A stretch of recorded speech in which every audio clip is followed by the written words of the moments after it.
Digital Artcast is proudly sponsored by Procreate, the most advanced painting app ever designed for a mobile device. We'll be discussing the app a little later in the episode, as well as giving away a free copy. But for now, let's get started.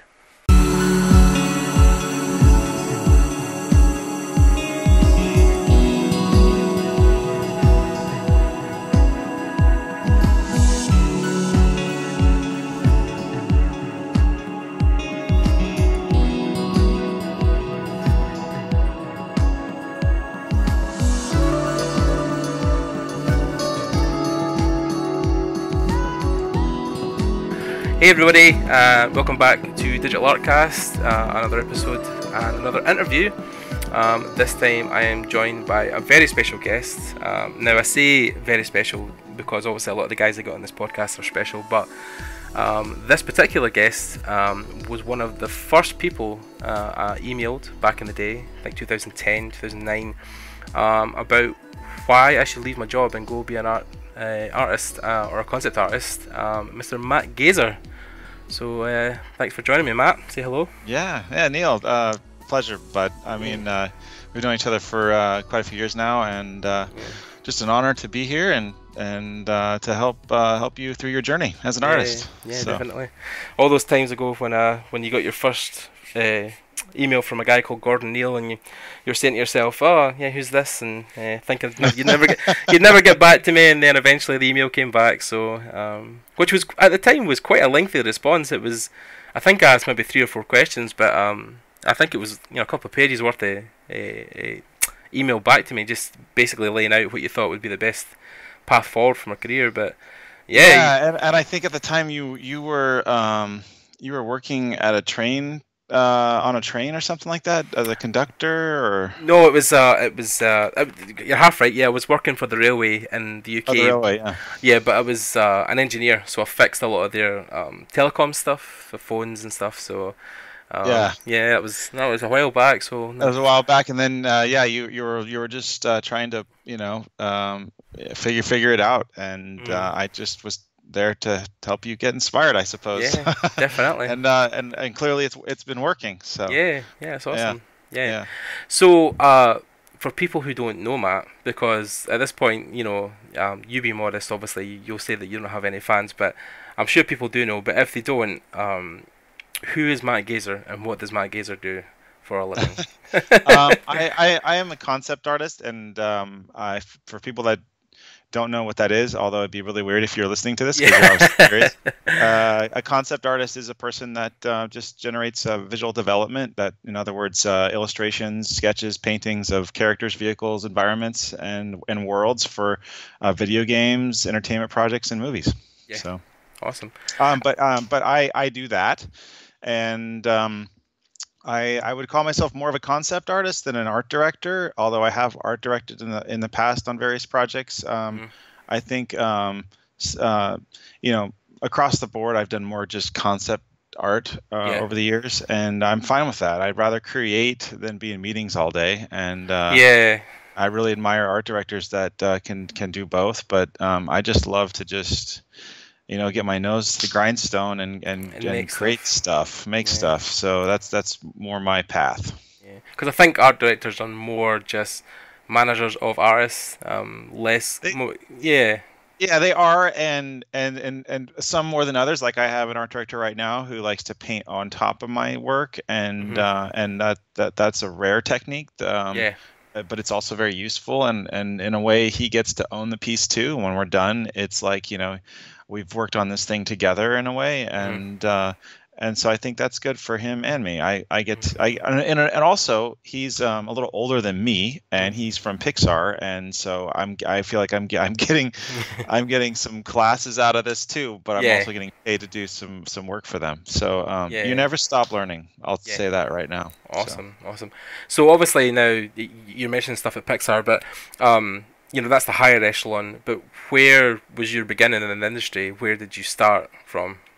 I started my humble beginnings where I grew up in Northern California, and just coming out of high school, I got a summer school sort of internship thing at animation school called CalArts, and it was a summer where you get to just study animation, and I quickly learned in that summer that I do not want to be an animator.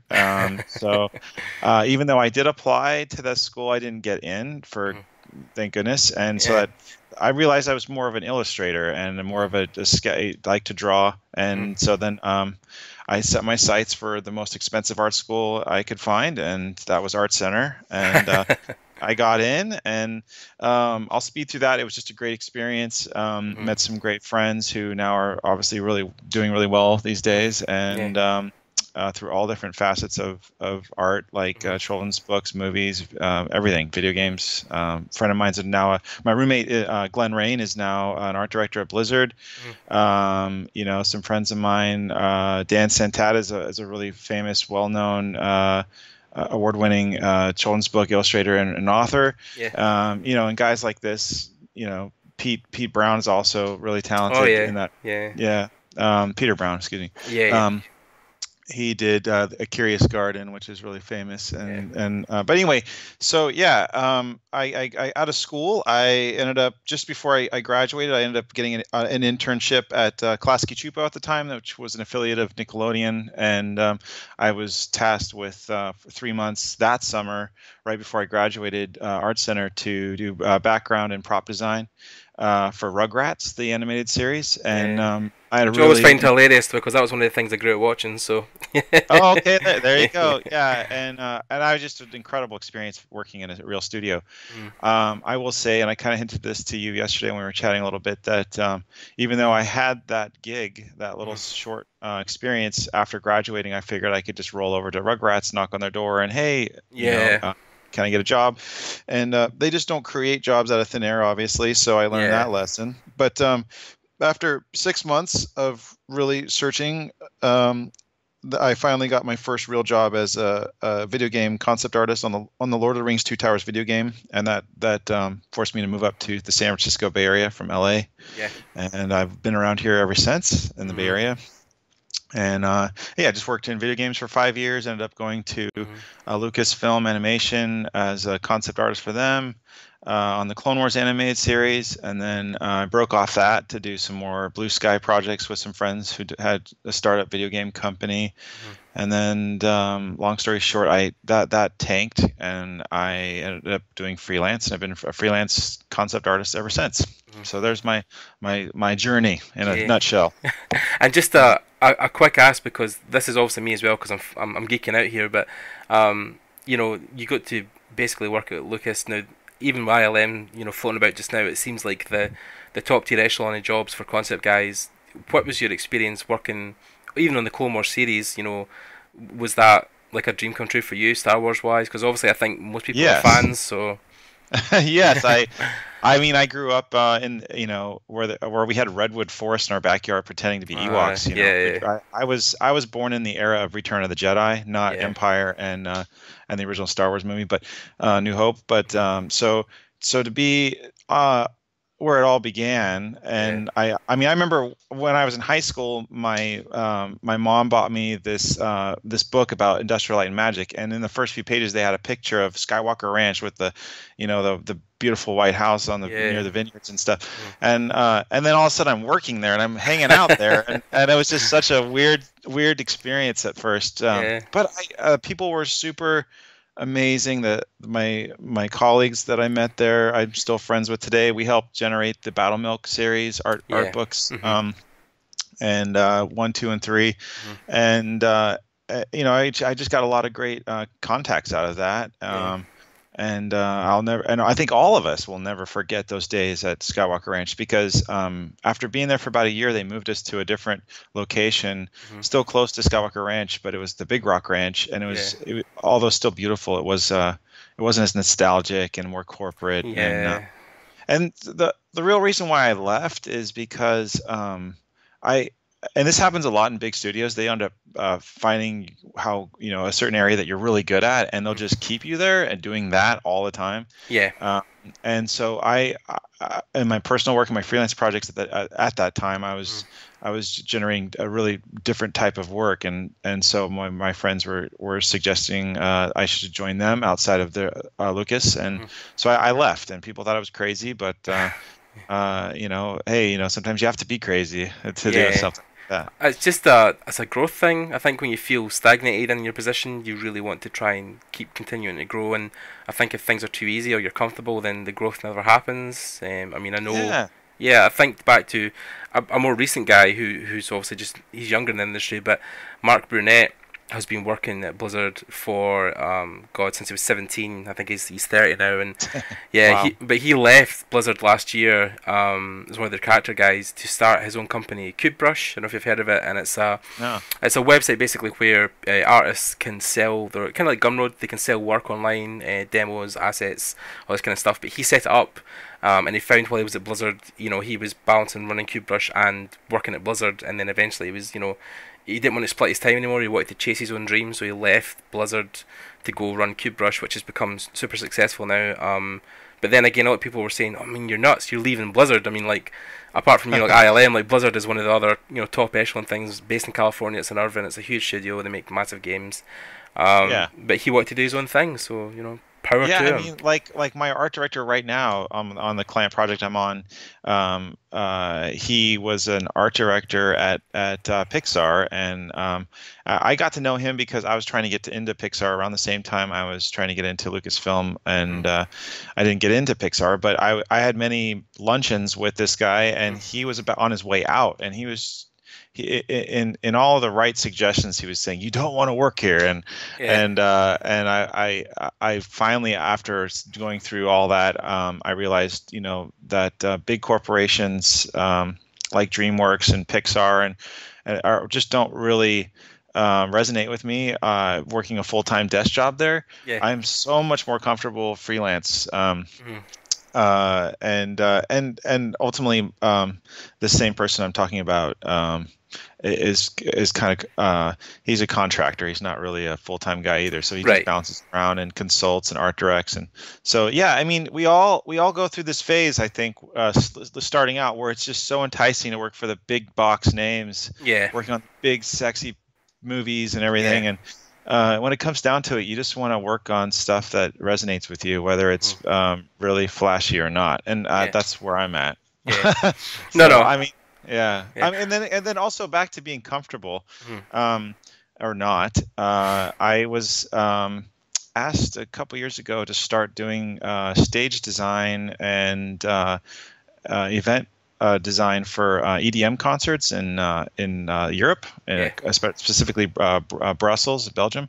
And at the time when they came to me, I as a freelance guy, I had never done anything like this, and the amount of volume of work that they were asking me to do was so astronomical. I was so afraid, and going into it, I had no idea what I was doing, even though they were coaching me a little bit here and there. But now I'm on my 4th year doing it, and the experience is unbelievable, and it's such an incredible way to connect with people dancing and music through my designs. And so the hard work of doing something you were comfortable with has paid off. So that's something we can all learn from, I'm sure. I mean, and that's I mean, 'cause it's so.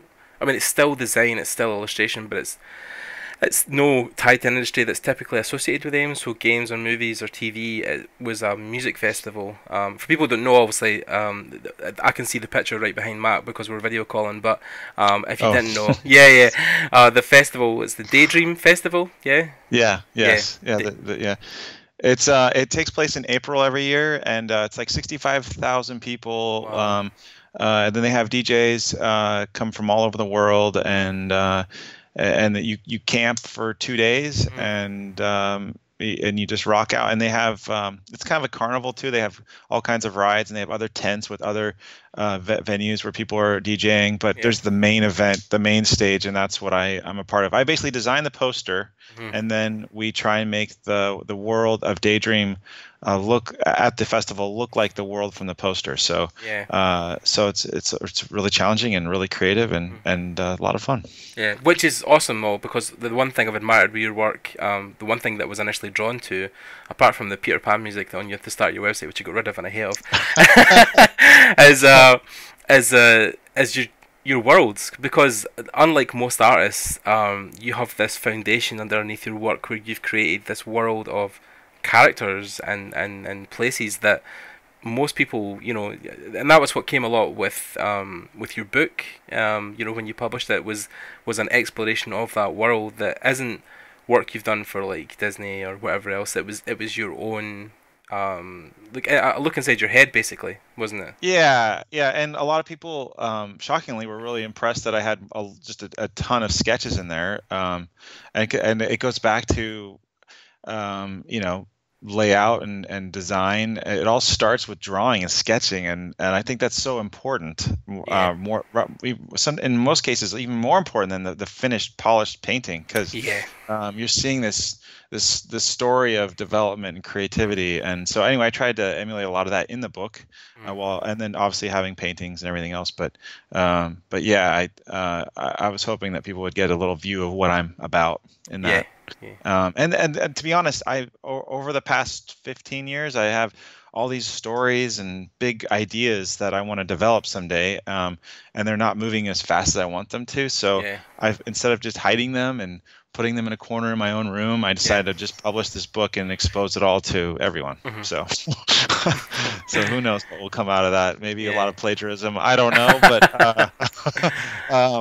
but at least everyone will know it came from that book first. So yeah, definitely.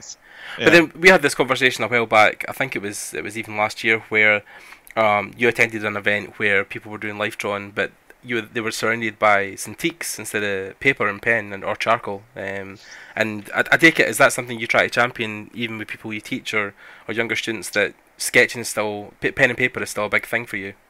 Oh yeah, pen and paper is absolutely. I do these Facebook Live things a lot now, where I just have a rig over my desk, and if you were a video, you'd see it right there behind my shoulder. And I think it's really good to just draw. I try and do that. I do it through my Cintiq all the time, draw and sketch, but it's different. You're liberated with erasing things really fast, using the selection tool, moving things around, scaling things.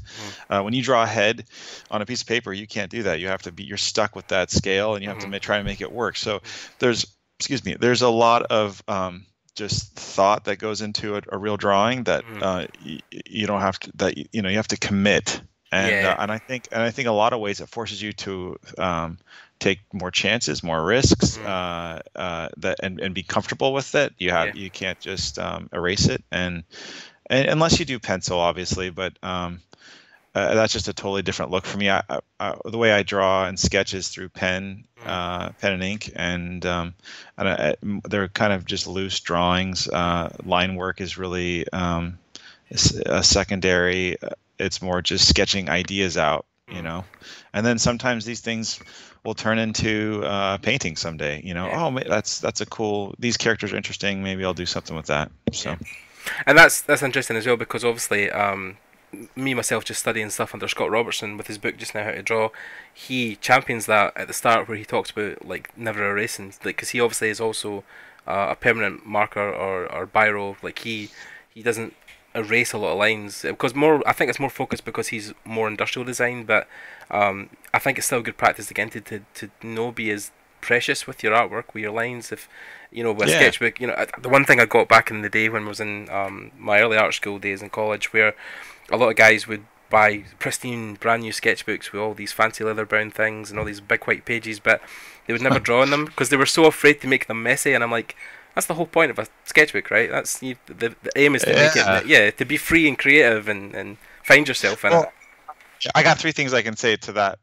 Cool. I started out with marker paper, and every drawing page that I finished, I would put it into a portfolio, not for interviews or anything like that, but just for archiving. What's great is that I had a sketchbook at the end of this that was just made of pages that I was proud of.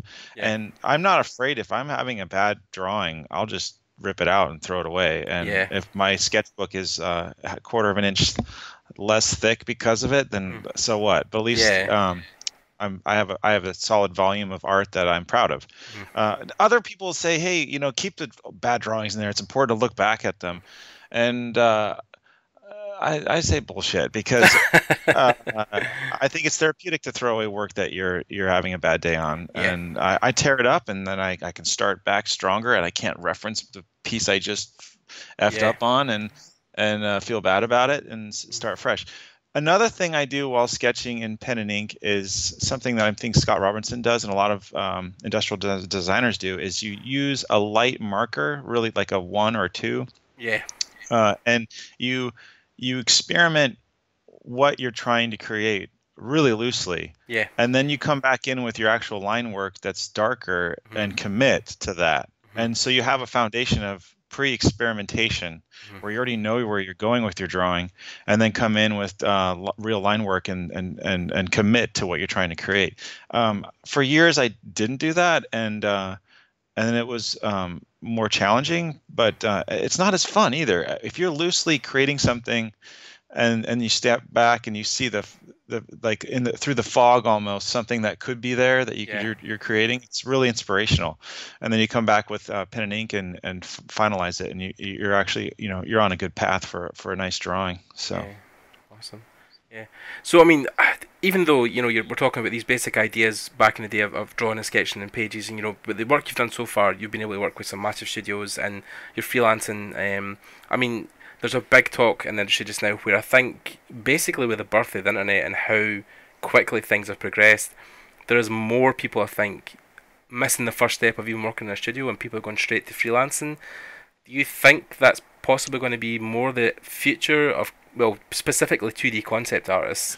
Because obviously 3D guys still have kind of a place in a studio working, so do you think 2D is going that way? You mean exclusively freelance for up and coming artists? Yeah, so into the field? More missing out the studio vibe and going probably straight to working from just email. I always preach it's important out of school to try and find a job at a real studio. For 2 reasons. You will grow faster as an artist because you're surrounded by other talented artists. I learned Photoshop I learned Photoshop at first through a class at Art Center, but when I really got to understand the program was when I was around other colleagues working at a video game company. And so I think that is key. Number one is to work for a studio first, and then if you want to do freelance later, that's great because you'll already have built a foundation of contacts that you can rely on through working at studios. I think if you just start out of school and you want to be a freelance artist, you are ultimately roadblocked with a collective of contacts that you can choose from. I guess if you're a rock star and you come out of Art Center or come out of an art school and you're well known and everyone wants you, you can say, I'll work with you, but it's under my terms and it's in my studio, my own studio. And that's great. But 95% of us don't have that kind of opportunity. So you think there's still a place for people working in studios initially just to get that kind of buzz? And I think as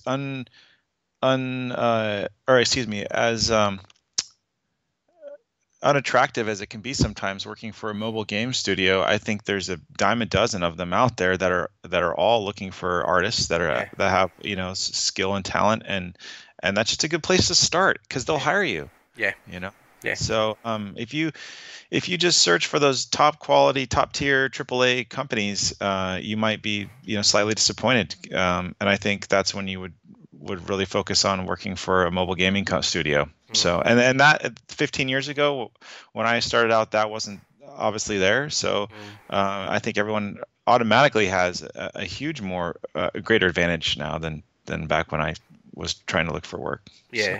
I mean, especially in Scotland, we have maybe 2 or 3 large studios. I mean, I've just learned recently, actually, which I never knew, that Disney have a studio over here in Edinburgh that do primarily work on film, I think, and animation, which I never knew, and I just only found this out. A friend of mine was going for an interview for an internship over summer, which he got, which I was super proud of him for. Daniel, shout out. But he's going to work there over summer at Disney, and then obviously I've been interning at Axis, which are another huge CD studio that outsource stuff, Halo, League of Legends, stuff like that. And there's Rockstar, obviously, in Edinburgh that make Grand Theft Auto. So I mean, They're there you go. the three biggest ones. But then, of course, underneath them is a ton of indie studios that are blazing the way, and not only mobile games but other things. I mean, even Blazing Griffin is one that's based in Edinburgh as well. A smaller tier studio, but they've made some Emmy award-winning work that is featured all over the world. Yeah, so I think it probably. And then the studio that did Fable, I think they're in your neck of the woods too, right? Yeah. So Lionhead, which unfortunately has been disbanded. I didn't know this. Yeah. So they closed down last year, I think. So sad. I know, and it happens more and more. But yeah. So they were working on a project for Microsoft, which got canned, which was another Fable game, but at the last minute I think Microsoft pulled the plug because it wasn't quite happening. But yeah, so but as far as I know, a lot of the guys who were there, artist wise anyway, they did go to other jobs because they were all super talented guys. So it wasn't a total loss. When one door closes, another one opens, man. So it does. Yeah. It's all about the journey. Yeah.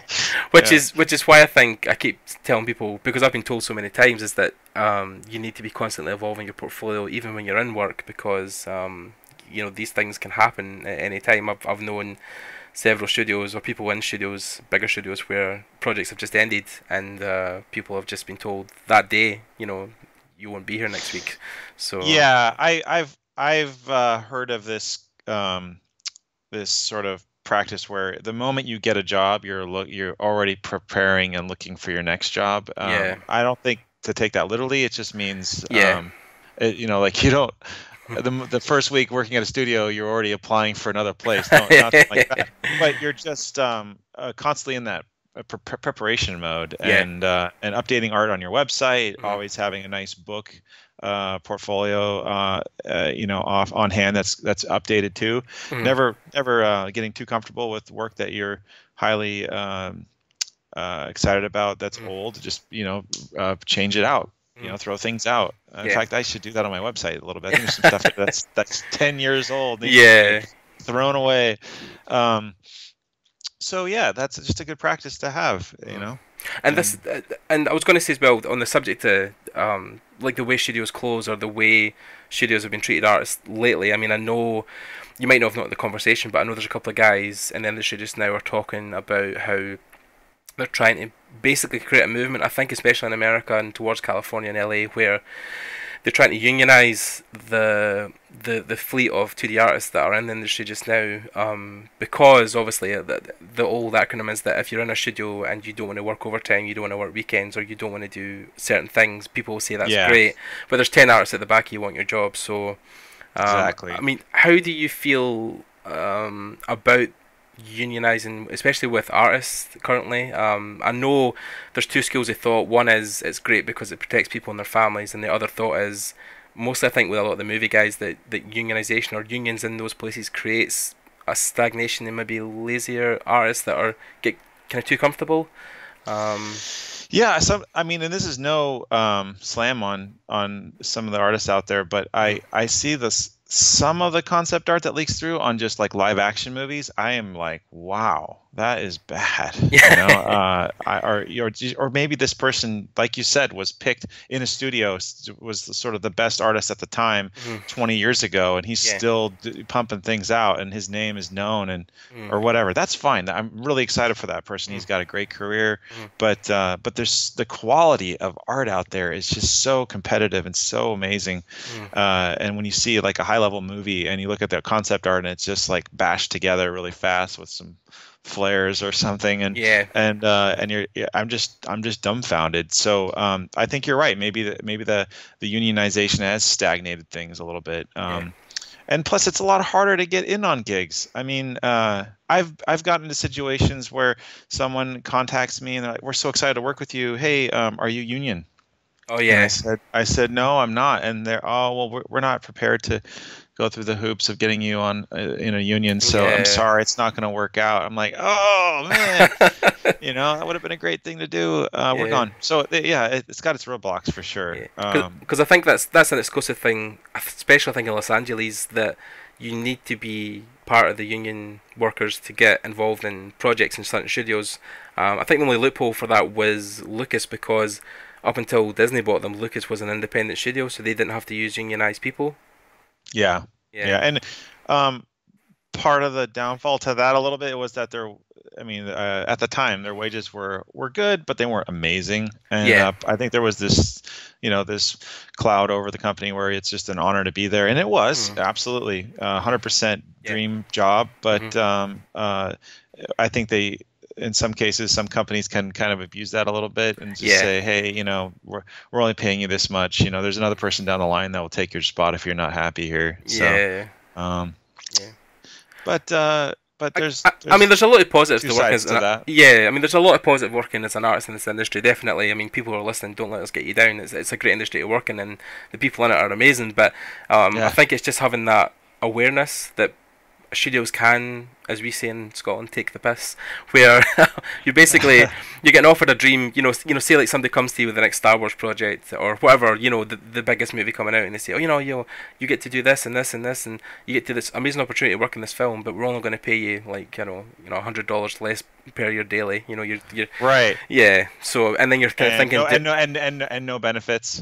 Yeah. Yes. So sometimes they'll slap no medical benefits or something. Yeah.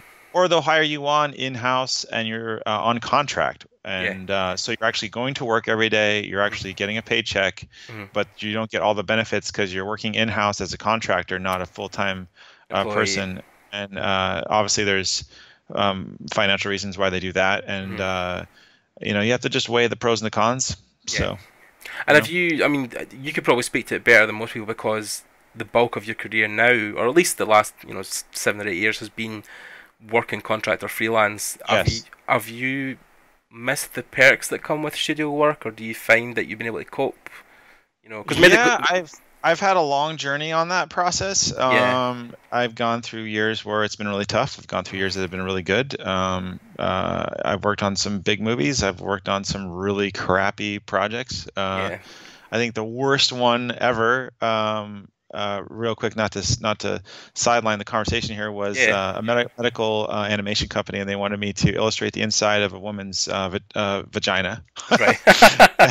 And to try and show how this drug worked inside their body. So it was just funny. My wife gave me a lot of slack for that. Wow, way to go! You're doing really good, So you take what you can get, obviously freelance, and whatever pays the bills, So, but it's you really have to be a business. You really have to have a business hat while you're freelancing. You have to constantly be on the hunt for the next project. Like more recently, I caught wind of a movie that's being made, and I knew some people that were working on it, and I reached out to them and refreshed their memory that I'm still out here. Someone also said, hey, people probably think you're just too busy all the time. You should just let everyone know that you're available, and even though I am working really hard for a client right now, I'm still available. I can shift things around. I can, adjust my schedule. So you have to do that. And it also really helps to be married or have a partner that is working too. So like my wife, she I will admit she makes more than me. And it helps. And when I have a bad month, she's, but in a marriage or whatever, it changes. She has a bad month, I have a good month, whatever. She works on commission, I work on commission, so we're both in the same boat. She's obviously not an artist, not obviously, but she just is not an artist. And so anyway, and then benefits wise, I get my insurance through her company, and that's really helped out. So I don't have to go through a different channel that way. But whatever, everyone's journey is different on that level, and it just worked. It's worked out for me. So. Yeah, I mean, so the ultimate question is, though, are you definitely enjoying the freelance gig, or do you think you might down the line try to go back into studio work? Or great question, Gordon. Yeah, if the right project came across my desk and it was in the Bay Area, I would definitely consider working on another studio project. Right now, my goals are set to finish some big personal projects of mine, and hopefully that will get me back into the studio in the next 4 to 6 years, I'd say. So I landed a book deal with Chronicle Books. They're a pretty well-known publishing house, and I pitched them my fantasy adventure series, and they picked it up. And I'm working with a writer, and it's chock full of illustrations, and it's been a process that's been going on for 4 years now. It's really hard to develop an original IP with a publisher. Chronicle Books has been absolutely wonderful. They've been really helpful, and it's just challenging, and that's what it should be if you're going to try and create a really a special story. So anyway, that's something I'm working on, and hopefully that will get me into the studio down the road. That project develops. So. I mean, it's good as well, though, because I think if you have ideas in your head, there's so many avenues now to self-publish. I mean, one of my friends from Edinburgh, actually, she's, as our kind of last year project in 4th year, she made a children's book, which I think was The Boy in the Hat, or The Wizard in the Hat, and very, really good illustrations, and she kickstarted it and got it funded, so she was able to publish all the books to all the backers, along with some bonus art and stuff. And then, just recently, the book got picked up by an American publisher who are now wanting to publish the book overseas. Wow. Yeah, but she started that whole journey herself just by jumping on Kickstarter and publishing the book that way. So amazing. Yeah. Yeah. I mean, I self-published my art book, Fantastical: The Art of Matt Gazer. I set out. So that's another facet of what I've been up to is comic conventions, and so something I actually wish I had done 10 years previous. I got into the circuit about 4 years ago, and it was because I had to try and sell my book. and turned out it started out I was trying to sell my prints, and everyone was asking me, hey, you need a book of your work, we'd buy it off of you. And so I went to my friend Ian Morris at Cameron and Company, and he's a very successful book layout artist. He's done like the Art of Kung Fu Panda, the Art of Trolls, like Art of Star Wars, or the Star Wars Encyclopedia. He's done all sorts of books, and he's now partnered with this guy, and they have their own company. And so I originally was going to do a 40-page little book, paperback, and Ian pushed me super hard to do a 120-page hardcover with dust jacket and full color and everything else. And obviously with that, it became more expensive, vastly more expensive. But I had it down to where I only had to sell like 315 units to make the money back, and that wasn't too hard to do. So, self-publishing can be really liberating. You don't have to go by anyone else's rules. You're the one that is running that project, and you can publish whatever you want. So yeah, definitely. And I think it's the same to talk about people who have used like Photoshop for years as well. That you only have to use this one thing, and this is how you get in the industry. But then there's so many more tools out there now that are matching or surpassing Photoshop in its own rights. And like Procreate you were talking about? Yeah. Funny you mentioned that, Matt. I know. Nice segue, right? The segue is discreet, but it's discreet as a brick through a glass window. But so I mean, obviously you guys know, and this actually is the first episode where we get to announce this, because this has been a long time coming. But Matt is the first guest where we talk about how we are sponsored by Procreate. So yeah, it's a massive announcement. So now we'd like to take a moment to thank our sponsor for Digital Artcast. That's Procreate. Procreate is an Apple Design award-winning digital painting and illustration solution designed exclusively for iOS. With Procreate, it allows you to create professional-grade artworks wherever you are, with an advanced geotexture brush engine, a robust layering system, and a groundbreaking canvas resolution, all for $5.99. That's in UK. You can find Procreate through the App Store on your iPad, or learn more at procreate.art. So yeah, we're sponsored by Procreate. For guys who don't know, it's the most advanced painting app ever designed for a mobile device. You might know if you've used it. It's one of these things where it's actually been award-winning on the Apple design front, where it's won numerous awards, especially on the iPad Pro, because it was a huge launch for that. But it was way before the iPad Pro launched; it was getting used. And it actually is almost a professional tool, to the point where you could physically use the app without having to go anywhere near Photoshop or any other apps because it has so many features built into it. I mean, there's a guy I was talking to Matt about this yesterday, Nikolai Lockerstein, who has basically built his entire career off using the Procreate app. Even before the iPad Pro and Pencil came out, he was just using the basic iPad with a basic stylus that came, I think, at $2 or $3, and he's built an amazing portfolio of work just using that. I mean, and Procreate has some great things. I mean, it comes packed with like 128 brushes. You can use up to a 16K canvas. It's incorporated layers. If you have a Bluetooth keyboard, it works with keyboard shortcuts. And then obviously if you're using the iPad Pencil and the iPad Pro, then obviously that just makes it, a pretty much one-to-one experience, almost, on level with Wacom's Cintiq products as well. You can stream through the app now. They just recently released that, so you can actually use Procreate and you can stream to several different sites at once, and use the app that way. If you want to stream to Facebook or to Twitch or to any other things, that you can set that up within the app. It also screen records, so you can actually you can draw or paint in the app, and then automatically it will capture that, and then at the end of your painting you can press a button and basically it replays the whole experience of you painting start to finish. I like that. That sounds really great. Yeah. And Matt obviously looked at the website yesterday. He was saying he loved the idea.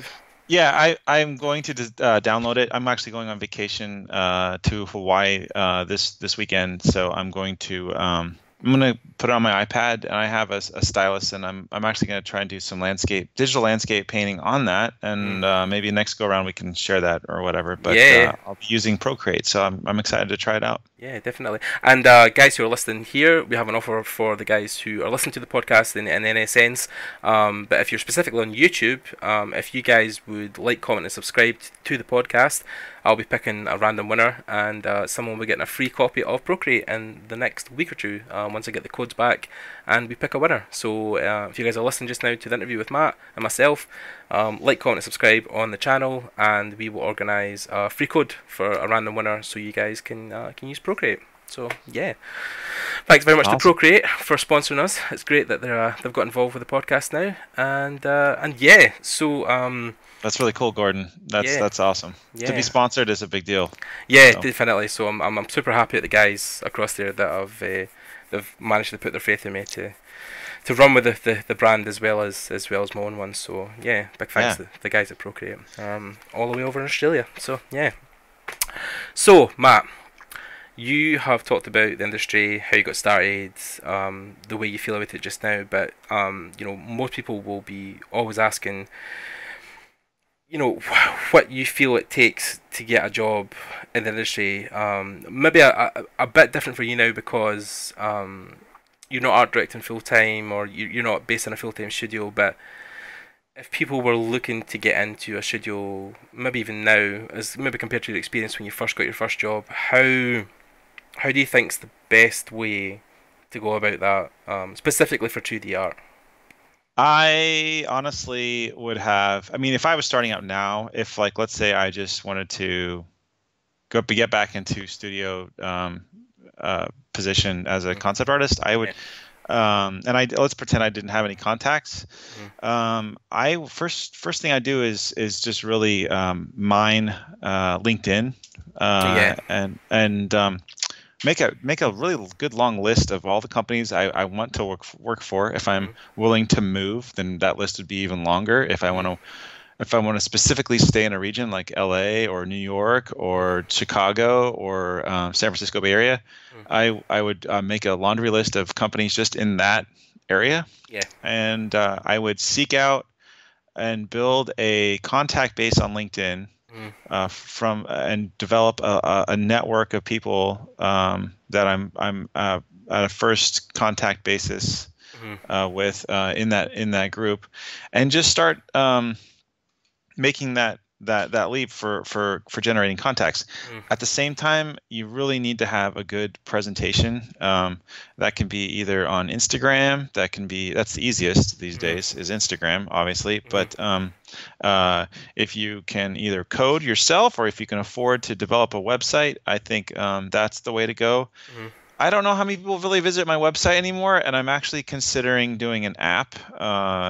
And I think there's some great tools out there for just developing an app on the cheap, and that's another great way. If maybe an art director could develop it or just download a free version of your work through an app, and they can experience your world and your art through that. That's a kind of a progressive new way to try and develop a presentation.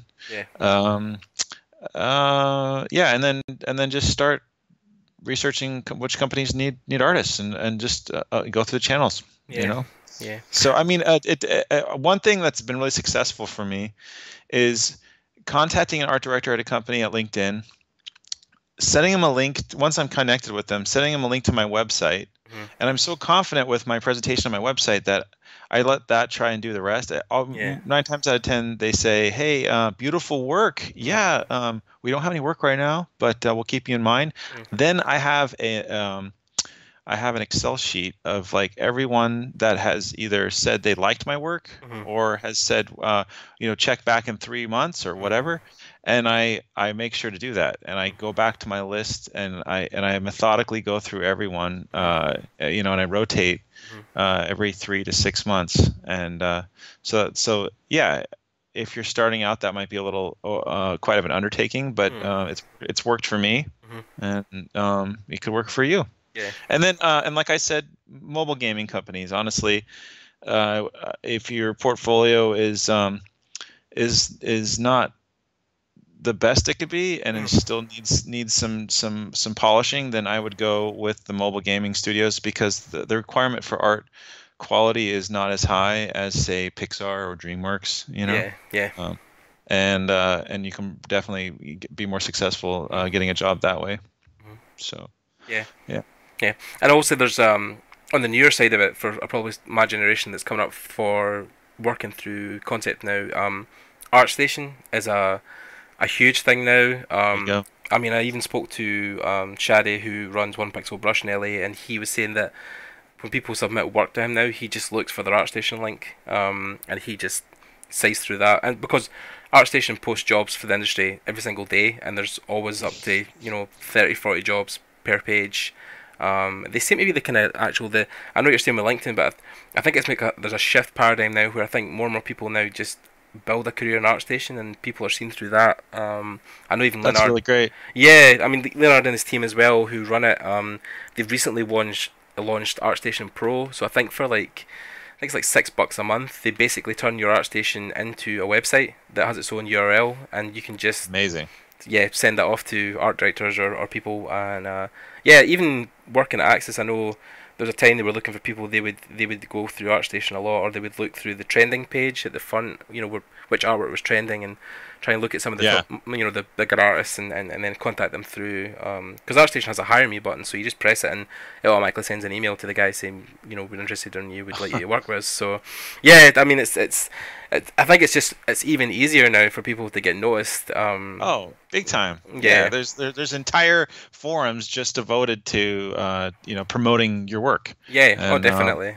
Yeah, but I mean, without you having to do the heavy lifting. So yeah, it tries to do it. The art, if it's successful enough, will do it for you. Yeah, I mean, people always talk about how they try to go online and find jobs, and they've never got any luck. But I've always found especially some of the more successful guys, that if you make good enough art, then people will come to you. If they have an inclination of, as long as your stuff isn't lost in the burial of the internet, then it's impossible to find. But if you're more or less presentable on the internet through Facebook or something, or even ArtStation, then if your stuff's good enough, then people will definitely come flocking to you. As the old saying goes, if you build it, they will come. So and I the general rule of thumb starting out is to have a portfolio that is diverse and has a lot of different styles and things like that. But I run from the train of thought that if you have an original look to your work and it's very unique and shares a side of imagination and creativity that is sort of foreign to people, that there's also a market out there for that. It's very specific, but you can find work that way too, And honestly, if your work is just good, flat out good, a lot of people can picture your skill set on many projects. That's not being represented in your portfolio. Yeah. And I think that's a very successful art director that can do that. Mm. A lot of people will, the case is, oh, okay, we're doing a medieval project with some hints of sci-fi, but your stuff is all like whimsical and fantasy, and and they won't hire you because there's no hard surface objects in your portfolio. Sometimes they'll ask you to do a test, and that's fine too. You just got to knock it out of the park. But other times they go, you know what, this guy's really good. Let's hire him. Let's give him a shot. That does happen.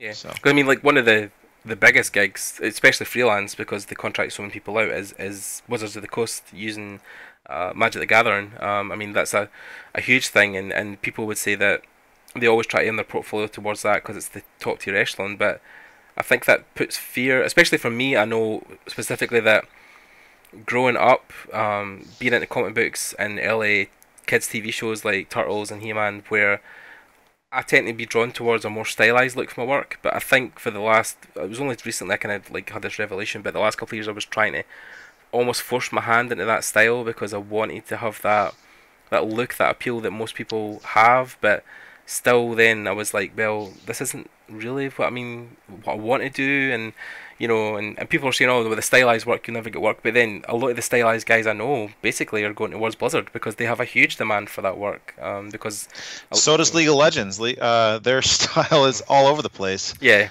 From anime to just comic book, video game stuff. Yeah. Video game. I mean, yeah, it's crazy. Because one of their main character guys just now is a guy called Alvin Lee. I don't know if you know Alvin at all. Mm. So Alvin was for years and years was a comic book artist. He worked exclusively with Marvel and DC. He done a lot of Spider-Man runs, a lot of stuff with Batman, and he basically moved his entire comic career over to working for League of Legends. So he consults now on all of their characters, because obviously he was drawing all of these characters at the time, and then I think it's the process, because a comic artist I think have to have the extra polish in their line work, so his stuff was so clean it just fitted. And then Alvin obviously is one of the new generations of comic artists where he's mixed a lot of Eastern style with Western, so his comic book drawing style was like half anime, half Western comics. Wow. So yeah, so he's working up at Riot just now, but it's basically as a front to say that it doesn't matter what your style is, whatever it is, you'll always, if you're good enough, you'll always find work. Yeah, absolutely. And there's always projects out there that will match what you're into, and you can try and seek those out as well. Video games, mostly. Mm-hmm. Yeah. I think for the animated film, industry, it's really geared towards this Mary Blair style of concept art. Mm. Oddly enough, I don't get a lot of gigs in the animation film oriented space. You'd think I would, but there's this trend right now in portfolios where it's got to be really graphic and edgy and very Mary Blair, I think. For those of you who don't know Mary Blair, she was an illustrator that worked for Disney back in the day, back when Walt Disney was alive, and helped develop the look for Small World and a lot of their rides back in the day. But it's resonated with a lot of artists, and it's really successful right now. It's their work is beautiful. Mm-hmm. I have a very different style. It's very painterly and kind of messy in ways, and I don't think they're really looking for that as much right now. Maybe when that style changes, maybe that's when I'll be back in demand. I work on those type of projects, and they do come across my desk, but I don't exclusively work in that space for that reason. I think. And I think that, like you said, there's trends. So there's trends of when a particular style art is more in favor, and then that lands you the gig, and then it changes, so you go to different stuff. But obviously, like one of the biggest things that came across your desk in the last couple of years was working with Rovio and the guys that done the Angry Birds movie, because you were heavily involved in a lot of the visual development look at that early on. And then actually that project again was a really funny experience, because if you look at my website, a vast majority of it is all vibrant color work, and they exclusively hired me on to do design sketches and drawings. So I think it was for like a course of 8 months. I just developed the Bird Island and the Pig Island early on with the directors, and just had a lot of fun sketching all day. And they're working on the second one coming up. We'll see what happens. Yeah. So, but as far as I know, it's very, very early on in the process. Well, Yeah. But I really don't know anything about it. Yeah. But anyway, yeah. It's funny because that's again a case I think where they saw my creativity and they'd rather use it in a different way. And then in some cases you get other clients where they're like, well, we actually have an artist that's already done layout. We just want you to paint over the layouts and just do the painting part. So it just changes constantly. It just depends on how they see a need for you. Yeah, because obviously with Angry Birds coming from like the mobile game background, there wasn't, apart from some of the initial 2D art that they used for the game, the world wasn't really developed at all. So that left you quite a scope to insanely creative. Yeah, and my producer was a type of guy that so when I got on the project, there was no directors. The script was being finalized, and there wasn't a production designer. And I had a contact that introduced me to this fellow who was producing it, and so I worked with him. And for the first 4 months, it was just back and forth, trying different things, experimenting. And I think the Pig Island was the most fun, just because I love cube-oriented environments, and it was very hard surface, weird, blocky shapes. And trying to develop the pig world with all these funky supports and using rocks and TNT boxes to hold them up. It was just a total dream to explore. So, and then obviously I think it was a success as well because like the movie was hilarious. Like I actually watched the movie thinking I didn't really know what to expect, but coming from a game, I thought there's not going to be a great foundation to build on. But the movie was hilarious. Like I really loved it. Yeah.